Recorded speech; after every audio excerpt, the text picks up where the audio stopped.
Hi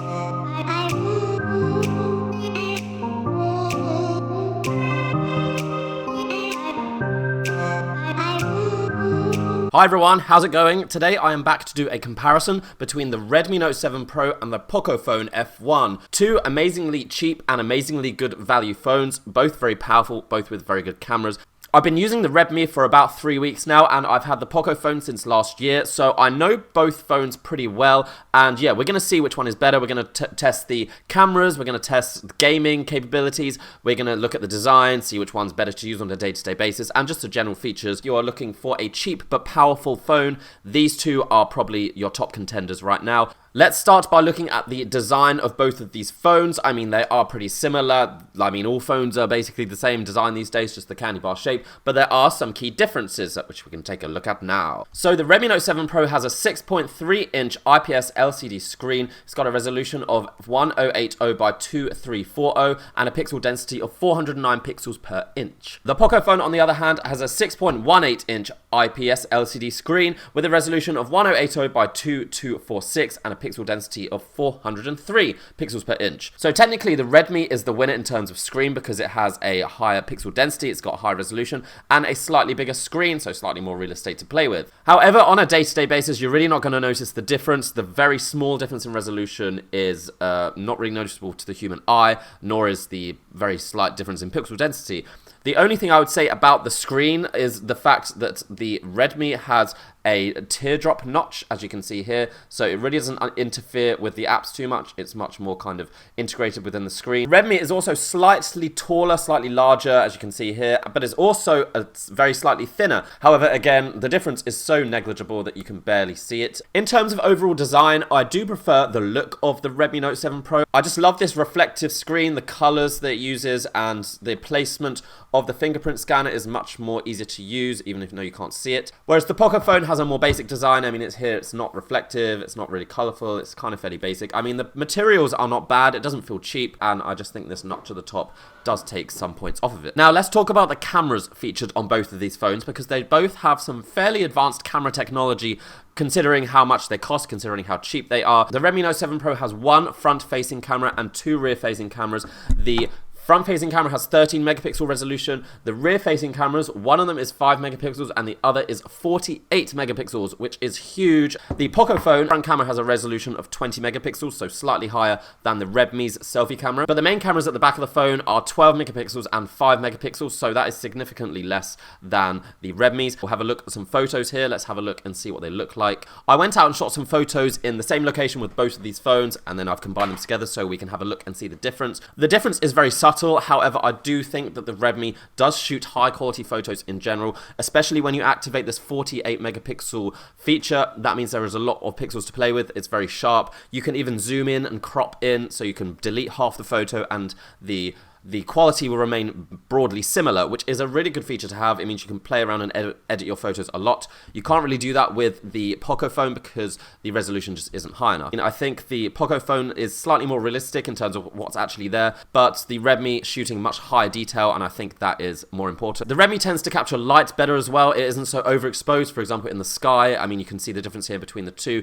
In the Redmi photo, the sky isn't so overexposed, whereas in the Pocophone it is, and that is something that I found when testing both of these phones, that the Redmi does tend to deal with light a bit better. So overall in daytime, I would say that the Redmi does take it, especially with this 48 megapixel camera with that cropping feature. That is such a cool feature to have for such a cheap phone. I tested both during the night and they both worked well. However, I would say that the Redmi does again capture more details. So all in all, I would say that the photography capabilities of the Redmi is superior to that of the Pocophone.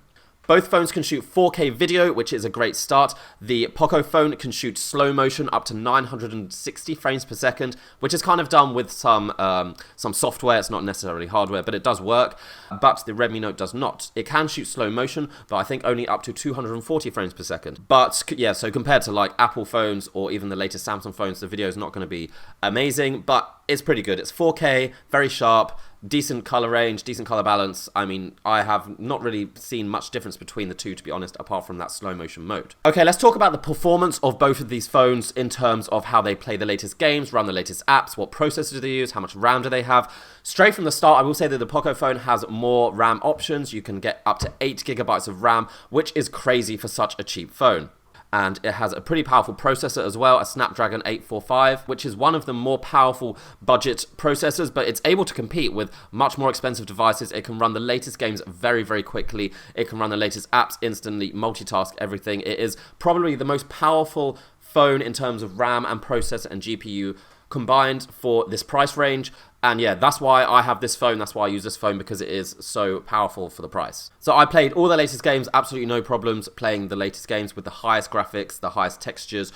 So if you wanted a gaming phone, the absolute best you can get for the lowest price, the Pocophone is still the one to beat, in my opinion. Now, the Redmi is also a very powerful phone, really, for the price. It's got up to 6 gigabytes of RAM. It's got a new processor, the Snapdragon 675, which is newer than the processor in the Pocophone. However, it's not quite as powerful. It does use new technology, which is why this phone is able to record 48 megapixel photos. It's because of the new processor, new technology in that, allowing it to shoot very high resolution images. When I've been playing games with both of these phones at the same time, they both run the highest graphics, they both load the highest settings in games that automatically detect what phone you have. For example, PUBG, for both of these phones, that game automatically ran the highest graphics for both phones. For some games, you will notice a difference in textures. I noticed, for example, Asphalt 8 and some other HD 3D games. Sometimes the textures were slightly different, so the Pocophone, I think, loading higher quality textures compared to the Redmi, which loaded slightly less quality, so slightly less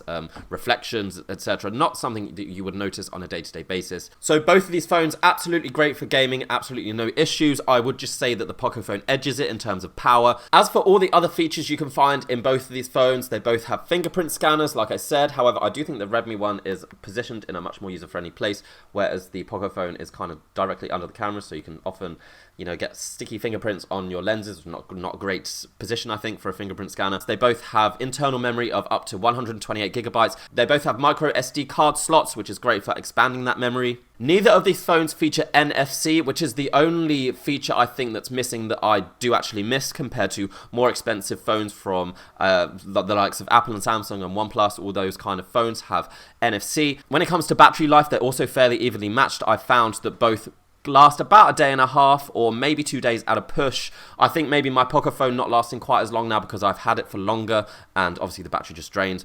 So guys, I think that's about it. I think I've told you everything I can about both these phones and tried to explain the difference between the two. If you were considering which one to buy, then you're probably waiting for me to tell you which one I prefer. And to be honest, it's really difficult because I like both of these phones a lot. It's going to kill me to say it, but I actually think I prefer the Redmi Note 7 Pro, even though I've been using the Pocophone for about 6 months now, and it's such a good phone. Like, I was so amazed when I got it and how powerful it is considering the price. But the Redmi, it's just so much better looking. I love this back color thing here. The fingerprint scanner is better. The screen is bigger. The notch is not as annoying. That camera is so good for the price. I cannot believe how good it is for how cheap this phone is. So I would recommend the Redmi Note 7 Pro. I think I may switch my main phone to this phone. Although, saying that, the Pocophone is slightly cheaper, so if you were looking for the absolute best value for money, then the Pocophone, I think, is still the best value for money. But if you were looking for something that's slightly newer, with slightly newer technology, especially if you're into photography, because this is what this phone is for, those cameras being the absolute best selling point of this phone. So guys, that's my comparison, Redmi Note 7 Pro versus Pocophone F1. Let me know what you think. Subscribe if you want more stuff. I've got more tests coming with both these phones and some more watches and phones coming later. But apart from that, hope you've enjoyed this video. I'll see you next time. Bye.